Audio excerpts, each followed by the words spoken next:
Welcome back to my channel. അപ്പം ഇന്ന് Sunday ആണ്. ഞങ്ങൾ പാലക്കാട് തറവാട് ക്ഷേത്രത്തിൽ അവിടെ പ്രതിഷ്ഠാ ദിനമാണ്. അപ്പം അതിന് വേണ്ടി പോവാണ്.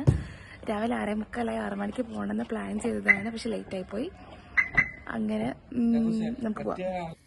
ഞങ്ങൾ രണ്ടുപേരും അച്ഛനും അമ്മയാണെന്ന് പോകുന്നത് വീട്ടിൽ നിന്ന്. അനിയൻ വരുന്നില്ല, അവൻ ഓൾറെഡി മാരേജ് ഫംഗ്ഷൻ ഉണ്ട് വേറെ. പിന്നെ അച്ഛൻ്റെ ബ്രദറും ഫാമിലിയും ഉണ്ട്, വേറെയും കസിൻസും ഒക്കെ വരുന്നുണ്ടെന്ന് പറഞ്ഞിട്ടുണ്ടായിരുന്നു. പക്ഷേ ചില ആൾക്കാർക്ക് ഓരോരോ പേഴ്സണൽ കാര്യം കൊണ്ട് വരാൻ പറ്റിയില്ല. അങ്ങനെ എല്ലാവരും കൂടെ ഉണ്ടെങ്കിൽ ട്രാവലർ വിളിച്ച് പോകാമെന്നുള്ള പ്ലാനായിരുന്നു. പിന്നെ കുറേ പേരില്ലയെന്ന് പറഞ്ഞുകൊണ്ട് ഞങ്ങൾ ട്രാവലർ ക്യാൻസൽ ചെയ്തു. ഞങ്ങൾ രണ്ടുപേരും വണ്ടി എടുത്ത് പോകാമെന്ന് അങ്ങനത്തെ പ്ലാനിലാക്കി. അങ്ങനെ സൺഡേ മോർണിംഗ് ആയതുകൊണ്ട് വലിയ ബ്ലോക്കൊന്നും ഇല്ല. ഞങ്ങൾ കുറച്ച് ലേറ്റായിട്ടാണ് പോകുന്നത്. അവർ ഓൾറെഡി വീട്ടിൽ നിന്ന് ഇറങ്ങിയിട്ടുണ്ട്. പകുതി വഴിക്കൽ നിന്ന് അവരെ കാണുമെന്ന് വിചാരിക്കാം. അങ്ങനെ കുറച്ച് ദൂരം ഞങ്ങൾ പോയപ്പം പിന്നെ അവരെ കണ്ടു. അവർ വണ്ടി സൈഡാക്കി. അവരൊരു ലഗേജ് ഞങ്ങൾക്ക് തന്നു. വേറെ ഒന്നുമല്ല, കണ്ണൻ്റെ കസിൻ്റെ മകനുണ്ട്, നിമയെന്നാണ് പേര്, അപ്പൂസ് എന്നാണ് ഞങ്ങൾ വിളിക്കുക. അപ്പം അവരെ കാറിൽ ഓൾറെഡി അത്യാവശ്യം തിങ്ങി നിറങ്ങിയിരിക്കുന്നതുകൊണ്ട് സ്ഥലം കുറച്ച് കാലയൊക്കെ വേണ്ടി അവന് നമുക്ക് തന്ന്. അപ്പൂസ് പിന്നെ ഞങ്ങളെ കൂടെ ആയിരുന്നു നിന്ന്. അപ്പം ഞാൻ അപ്പൂസിനെ കാണിച്ചു തരാം നിങ്ങൾക്ക്. നമ്മൾ എങ്ങോട്ടാ പോകുന്നത്? പാലക്കാട്. അവിടെ എന്താന്ന് പരിപാടി? എന്ത് ദിനം? ഓക്കെ, നമുക്ക് പോവാല്ലേ. അങ്ങനെ ഞങ്ങൾക്ക് ചായ കുടിക്കണമായിരുന്നു. ഞങ്ങളെ കണ്ടപ്പം അപ്പൂസിന് ഭയങ്കര വിശപ്പ്, അതുകൊണ്ട് ഞങ്ങൾ ചായ കുടിച്ചിട്ട് പോവാൻ വിചാരിച്ച് പെരിന്തൽമണ്ണ സരോജ് എന്ന് പറഞ്ഞ റെസ്റ്റോറൻറ്റിലാണ് ചായ കുടിക്കാൻ കയറിയത്. രാവിലെ തന്നെ ആയതുകൊണ്ട് എല്ലാ ഐറ്റംസും ഉണ്ടാവുമെന്നൊരു ഡൗട്ട് ഉണ്ടായിരുന്നു, പക്ഷെ എല്ലാതും ഉണ്ടായിരുന്നു അവിടെ.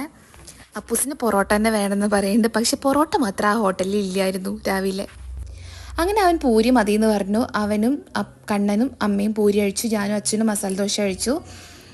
എല്ലാം നല്ല ടേസ്റ്റ് ഉണ്ടായിരുന്നു. ആ ഒരു ഹോട്ടൽ നമ്മൾ പെട്ടെന്ന് റോട്ടിൽ നിന്ന് കാണില്ല, കുറച്ച് ഉള്ളോട്ടേക്കായിട്ടാണ് അതിൻ്റെ എൻട്രിയും പാർക്കിങ്ങും ഒക്കെ വരുന്നത്. ഫുഡൊക്കെ എല്ലാവർക്കും ഇഷ്ടമായി. എല്ലാവരും വയറ് നിറയെ കഴിച്ചു, കോഫിയും കുടിച്ച് ഞങ്ങളിറങ്ങി. ഈ പാലക്കാടേക്കുള്ള യാത്ര എനിക്ക് ഭയങ്കര ഇഷ്ടമാണ്. കാരണം ഇങ്ങനെ മലകളെ കണ്ട് യാത്ര ചെയ്യാൻ എനിക്ക് ഭയങ്കര ഇഷ്ടമാണ്. അപ്പോൾ അതുകൊണ്ട് അവിടേക്കുള്ള യാത്ര ഒരിക്കലും ബോറിംഗ് ആയിട്ട് തോന്നാറില്ല. ആ ഒരു കുറച്ച് സമയം കഴിഞ്ഞിട്ടുണ്ടെങ്കിൽ നമുക്കൊരു മടുപ്പ് വരുന്ന സമയത്താണെങ്കിൽ ഇങ്ങനത്തെ കാഴ്ചകൾ സ്റ്റാർട്ട് ചെയ്യും. അപ്പോൾ പിന്നെ ആ ഒരു ഇൻട്രസ്റ്റ് ആവും.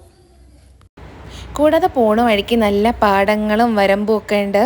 പോകുന്ന വഴിക്ക് ഞങ്ങൾ മയിലിനെ കണ്ടിട്ടുണ്ടായിരുന്നു, പക്ഷേ ഞങ്ങൾക്ക് വീഡിയോ എടുക്കാൻ പറ്റിയില്ല.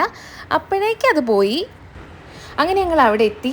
നമുക്ക് ഭയങ്കര ഇഷ്ടമാവുന്ന തരത്തിലുള്ളൊരു സ്ഥലമാണ്. കാരണം പണ്ടത്തെ നമ്മുടെ നാട്ടിലുള്ള വഴികളൊക്കെ ഉണ്ടാവില്ല, അതേപോലത്തതാണ് ഇവിടെ ഇപ്പോഴും. നല്ല എന്താ പറയുക, നല്ല പച്ചപ്പും എല്ലാം ഉണ്ട്. ഞങ്ങളങ്ങനെ നടന്ന് പോവുകയാണ് അങ്ങോട്ടേക്ക്.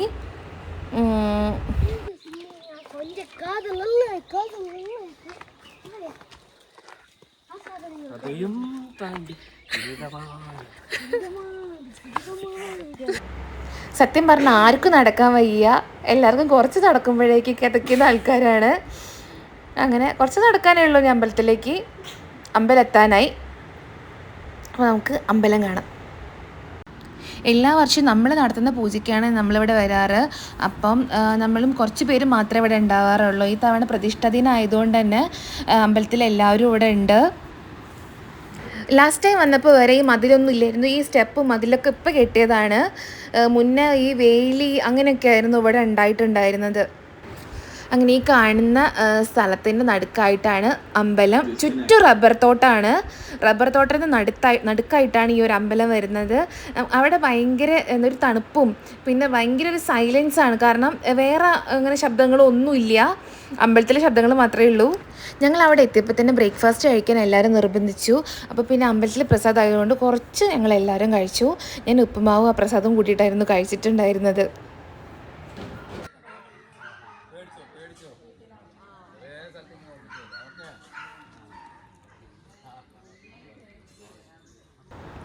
ഈ കാണുന്ന തറ കണ്ടില്ലേ, ഇത് അമ്പലത്തിൻ്റെ ഒരു ഇമ്പോർട്ടൻ്റ് ആയിട്ടുള്ളൊരു ഭാഗമാണ്. കാരണം അവരുടെ മുത്തശ്ശന്മാരെയൊക്കെ സമാപ്തിയാക്കിയിട്ടുള്ളത് ഈ ഒരു തറയിലാണ്. അതിന് ഒരു ഐതിഹ്യമായിട്ട് നല്ലൊരു കഥയുണ്ട്.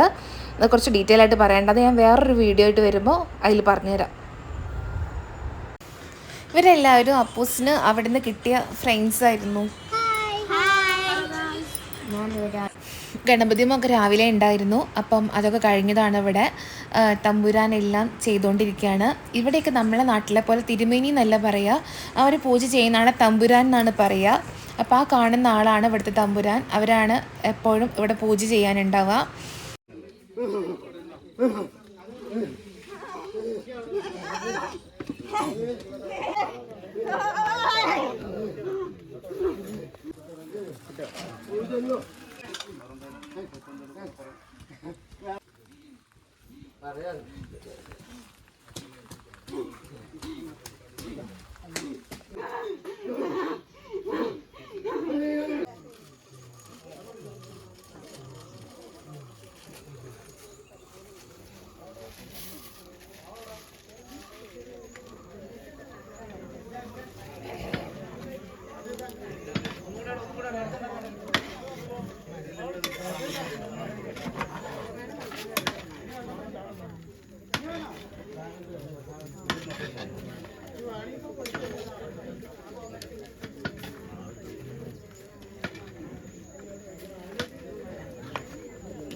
ഇത് ഇഷാൻവിയാണ്, അപ്പൂസിൻ്റെ സിസ്റ്റർ. അങ്ങനെ അവിടെ സദ്യ കഴിക്കാൻ വേണ്ടി ഞങ്ങൾ ഫസ്റ്റ് തന്നെ ഇരുന്നു. അവർ ഇതുപോലെ എല്ലാ ഫുഡൊക്കെ ഓർഡർ ചെയ്തതായിരുന്നു, എല്ലാ ഐറ്റംസും ഉണ്ടായിരുന്നു. കുഴപ്പമില്ലാത്ത സദ്യയായിരുന്നു.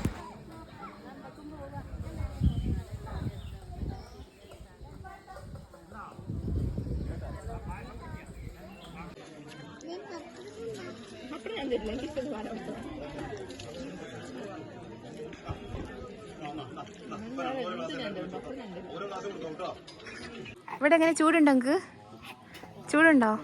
ചൂടൊന്നുമില്ല, ഇവിടെ നല്ല ശാന്തമായിട്ട്.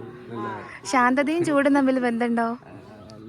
നല്ല കാടും മേടും അല്ലേ? അപ്പൂസോ? തണുപ്പോ? ഞങ്ങൾക്കൊന്നും തണുപ്പില്ലല്ലോ. എന്താണ് ഊഷ്മളതയോ? ഓ, ചാനല്ല തള്ളരുത്. അതേപോലെ ഇവിടെ എല്ലായിടത്തും കാണുന്ന ഒരു സംഗതിയാണ് മയിൽപ്പീലി. മയിൽപ്പീലി ഇവിടെ എല്ലായിടത്തും ഇങ്ങനെ കാണാം. കാരണം ഇവിടെ കൂടുതലായിട്ട് മയിലുള്ളത് കൊണ്ട് തന്നെ അവിടെ ഇവിടെയൊക്കെ ഇങ്ങനെ വീണെടുക്കുന്നതായിട്ട് കാണാം. മയിൽപ്പീലി എങ്ങനെയുണ്ട്?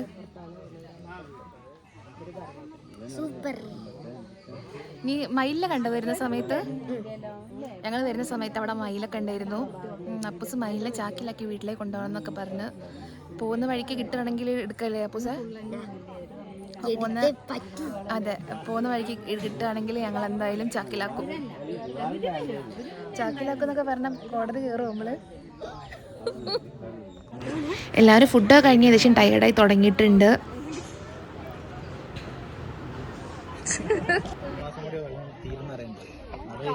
ഇതാണ് ദിൽഷ. ഇവളായിരുന്നു നമുക്ക് ഫോട്ടോസ് എല്ലാം എടുത്തു തന്നിട്ടുണ്ടായിരുന്നത്. അങ്ങനെ ഞങ്ങൾ അമ്പലത്തിൽ പരിപാടിയൊക്കെ കഴിഞ്ഞിട്ട് തറവാട് വീട്ടിലേക്ക് പോവാണ്. ആ വീട് ഞാൻ കാണിച്ചു തരാം. നല്ല പഴയൊരു വീട്. ആ വീട്ടിൽ അടുക്കള എനിക്ക് ഭയങ്കര ഇഷ്ടമാണ്. കാരണം നമ്മളൊക്കെ പണ്ടത്തെ തറവാട്ടിലൊക്കെ ഉണ്ടാകുന്ന ചെറുപ്പത്തിലൊക്കെ ഉണ്ടായ അടുക്കളയൊക്കെ ഉണ്ടാവില്ലേ, അതൊക്കെ അവിടെ ഉണ്ട്.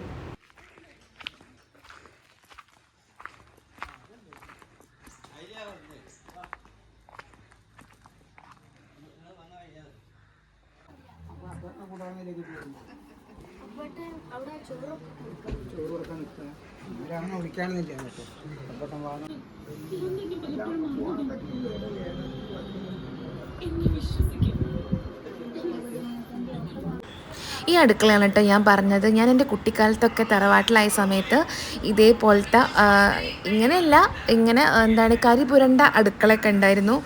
എനിക്കത് കാണുമ്പം എനിക്കെൻ്റെ പണ്ടത്തെ കാലമൊക്കെ ഓർമ്മ വരും. എനിക്കങ്ങനത്തെ ഭയങ്കര ഇഷ്ടമാണ്.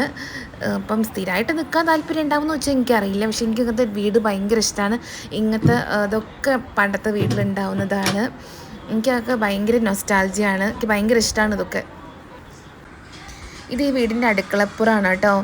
നമ്മളെ പണ്ടത്തെയൊക്കെ വീടിൻ്റെ ഓരോരോ കാര്യങ്ങളും ഈ ഒരു വീട്ടിലുണ്ട്. ഞങ്ങളിവിടെ എപ്പോൾ വന്നാലും അടിച്ചു മാറ്റുന്ന ഒരേ ഒരു സാധനമാണ് ഈ മയിൽപ്പീലി. അമ്മ തന്നെ മയിൽപ്പീലി എടുത്തിട്ട് എല്ലാവർക്കും ഡിവൈഡ് ചെയ്ത് കൊടുക്കുന്നുണ്ട്. ആരും മയിൽപ്പീലി വേണ്ടെന്ന് പറയുന്നില്ല. എല്ലാവരും കിട്ടുന്ന മയിൽപ്പീലിയൊക്കെ വാങ്ങിച്ച് വെക്കുന്നുണ്ട്. ഞങ്ങളും വീട്ടിലേക്ക് കൊണ്ടുവരാറുണ്ട്. വീട്ടിലിവിടെ നിന്നിട്ട് എടുത്ത് വെക്കും. മയിൽപ്പീലി നമുക്ക് വീട്ടിലൊരു ഐശ്വര്യമായിട്ടാണ് കാണുക. നമ്മൾ പൂജാമുറിയിലൊക്കെ മയിൽപ്പീലിയും വെക്കും. ഇതാണ് മാഗ്നേച്ചി, ഞങ്ങൾ കസിനാണ്, അപ്പൂസിൻ്റെ അമ്മ. അങ്ങനെ ഇനി എല്ലാവരും പോവാണ്. എല്ലാവരും യാത്ര പറിച്ചില്ലാണ്.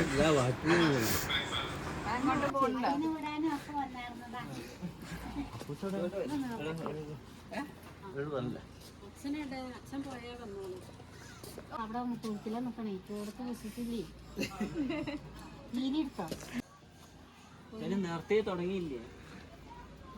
വിരിയാൻ നേരത്തെ തുടങ്ങി.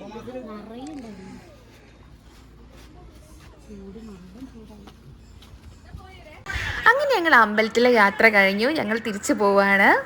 See you next video. Tata.